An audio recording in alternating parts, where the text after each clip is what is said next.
Hello, everybody, and welcome back to another episode of the Lazy Girl's Guide to Podcasting. I am joined today by Sarah from CopyHop, all the way in the beautiful south of France.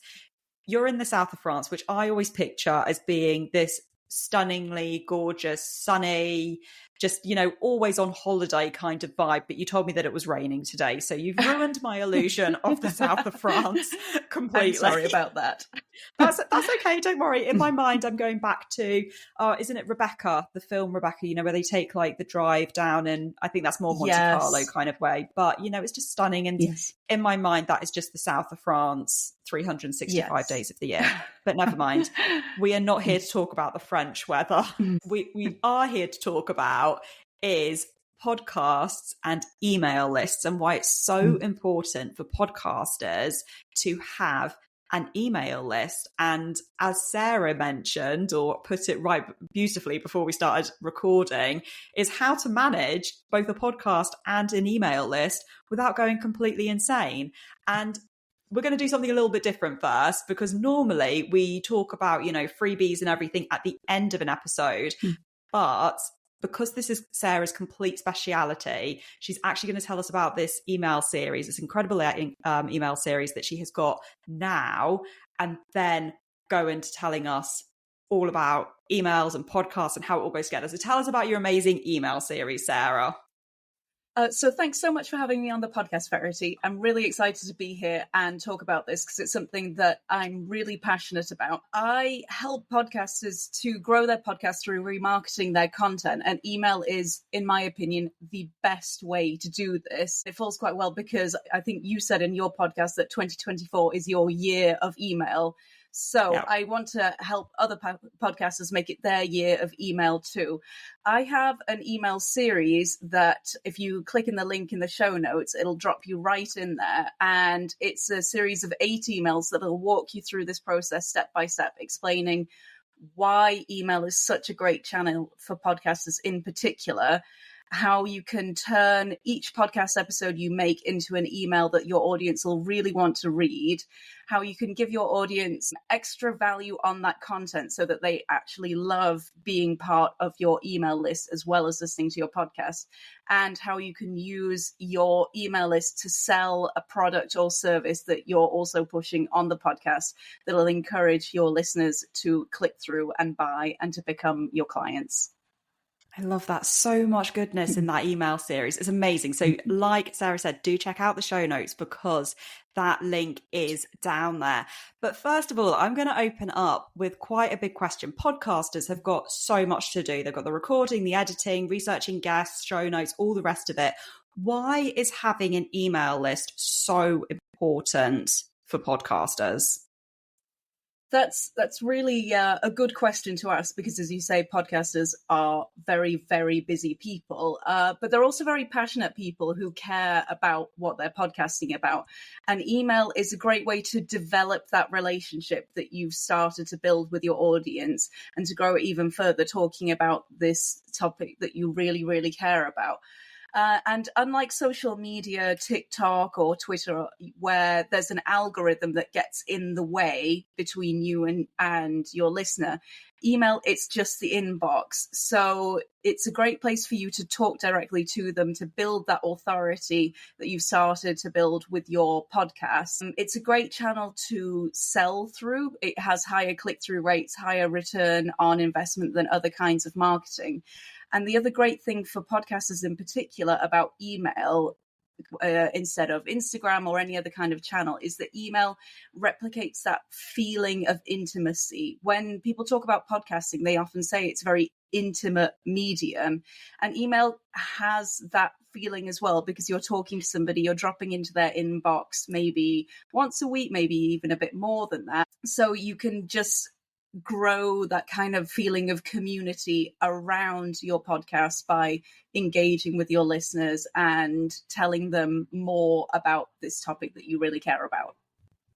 Brilliant. I love that so much. So I guess my next question then is, if somebody has either not started an email list yet, or maybe they've got a MailChimp account or a ConvertKit account, whatever they want to use, and maybe they don't really do very much with it, what would your tips be for just kind of getting that email list going, just for easing into that muscle, I suppose, and easing into working that muscle of sending emails? And also, how regularly should we be sending emails? For emails, you can aim for a kind of minimum viable product for your email list based around your podcast.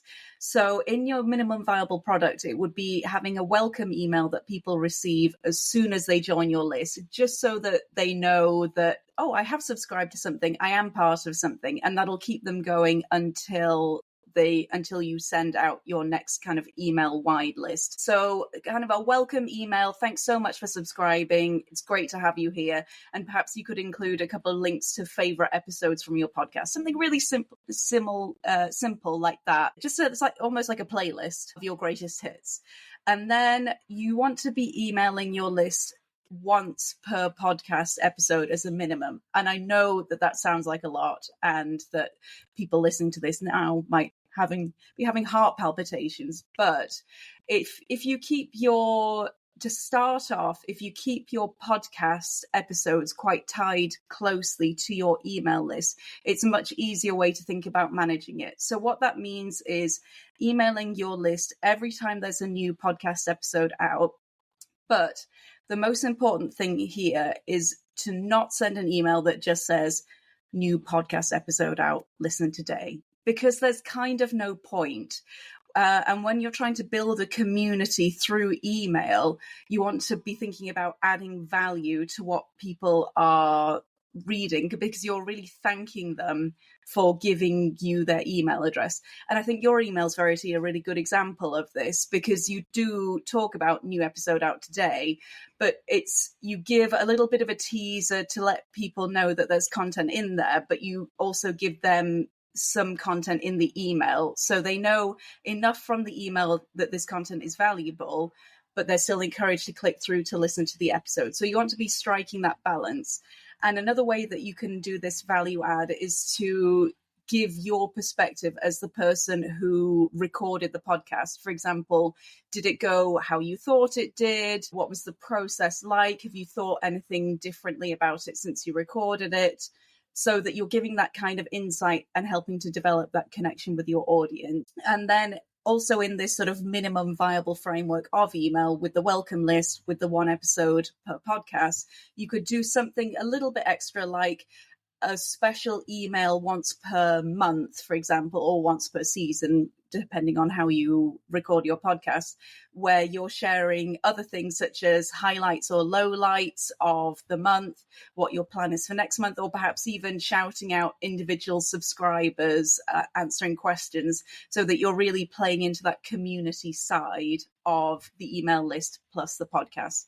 Once you've got that going and you've got it under your belt, you can add other things in there. But I would say that's a really good, solid framework to aim for, that'll get your subscribers used to hearing from you and even looking forward to hearing from you and getting excited about those emails. I love that. And thank you so much for saying that you like the emails that I sent out. By the way, if anyone is curious, veritysongod.com/newsletter. Make sure that you are signed up. And I actually missed sending out an email last week and I felt terrible, but it's okay. We are back on track. We will send one this week. But do you know what? Here are the emails going quite well so far. But no, I love those tips of just keep it simple. Don't overthink it. And as you said, just keep the email tied to the episode. And I think that's something that I've tried.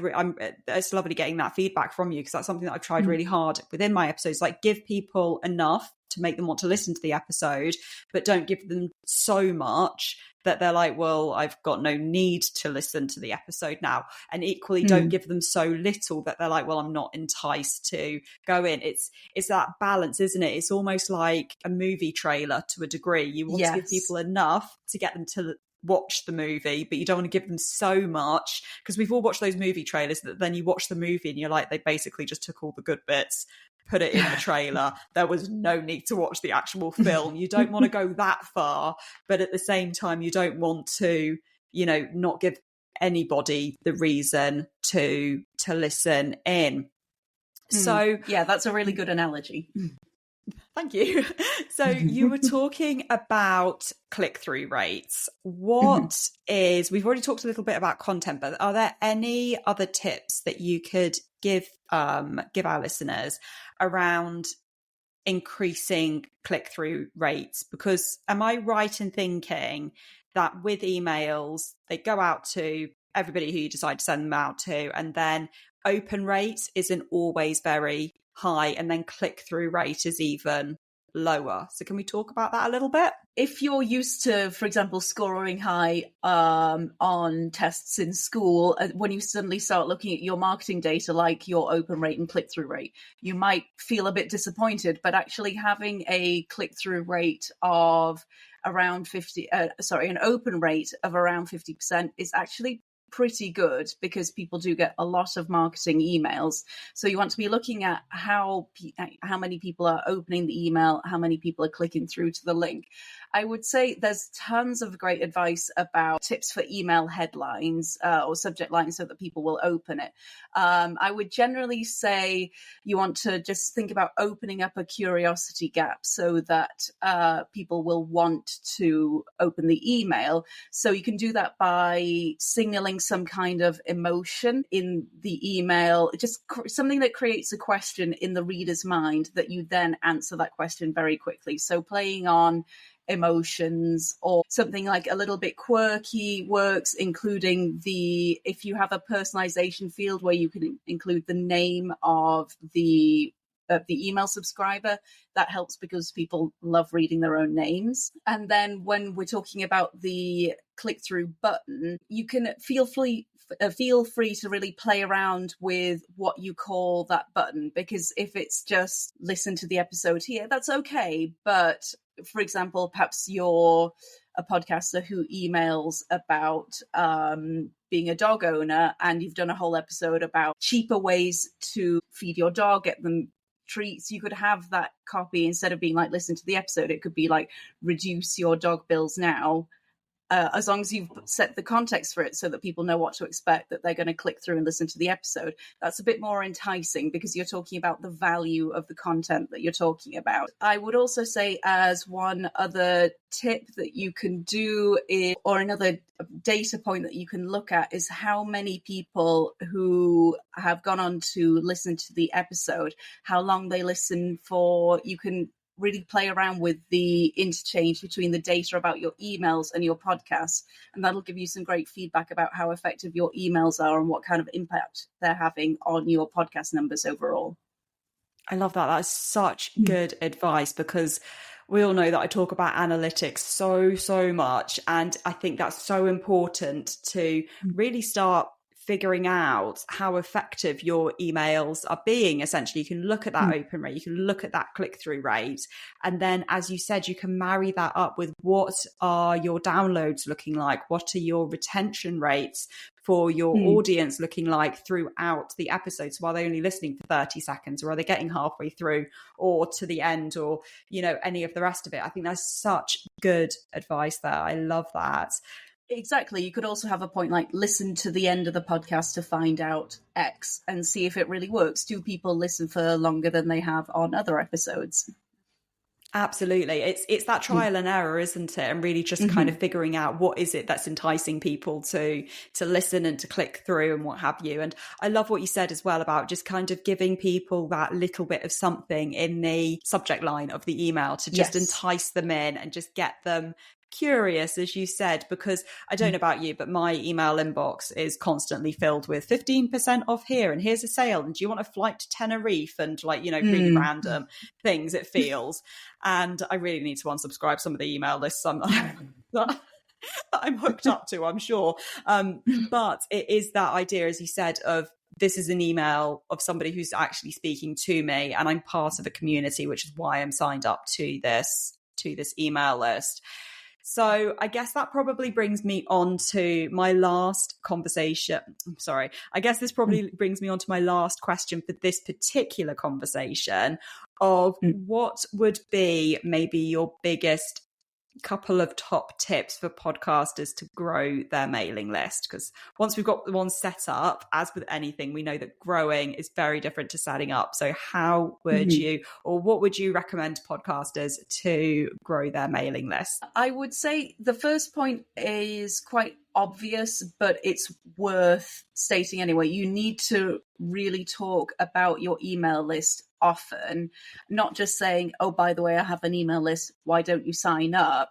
But saying what you do with that email list and what a subscriber to the email list gets from it. So talk about it often on every single episode, and really in your subscribers' minds, as much as possible, couple it to the podcast so that one is an extension of the other. And if they're not getting both, they're missing out on part of the experience that you're offering. So talk about your podcast email list often. And then another way to encourage people to subscribe is some people do things like lead magnets or discount codes. But if you offer something like a lead magnet where it's a PDF download, I have a lot of them on my computer that I have downloaded and honestly never really looked at again. So I would say that's not a guaranteed tactic, but what you could actually do is turn some of your podcast content into a kind of lead magnet itself by setting up a welcome sequence for your email list. For anybody who's not familiar with that term, a welcome sequence is an automated sequence of emails that a subscriber would receive when they join your list. The great thing about that is when somebody joins your list, that's kind of the peak of the interest that they'll have in you. That's the moment where they're the most interested and the most willing to hear from you. So you can turn parts of your podcast episodes into a welcome sequence that answers a key question that your listener might have. So when you think about your listener and the kind of problems or issues they have, for example, a listener to your podcast, Verity, it might be like, oh, how do I get to 1,000 downloads or something like this? You can go back through your podcast archives, pull out key facts, key information, key quotes from guests from across your episodes and turn that into a series of, let's say 5 emails or something like this. And then you can tell your podcasters, when you join my list, you're going to receive 5 emails across 5 days answering 5 questions about increasing your download numbers. And in those emails, you reference those episodes, you link those episodes, you kind of put that content that you already have together in a new, exciting way. And that means that you're giving people a reason to subscribe to your content and to be really engaged with it and excited to see what your next email is going to say. And when you've got something like that, you're increasing the number of people subscribing to your list and the engagement that they'll have with their list, and then in turn the engagement they have with your podcast. So it's a kind of self-fulfilling cycle of pulling the community together from your podcast to your email list. I love that. That is such brilliant advice. And I think if anybody who's kind of thinking, oh my gosh, this sounds like a lot of work, to go back to your point at the beginning is start off simple. Start off with your email list of a weekly email blast or however frequently your episodes come out. Send out an email blast with that episode.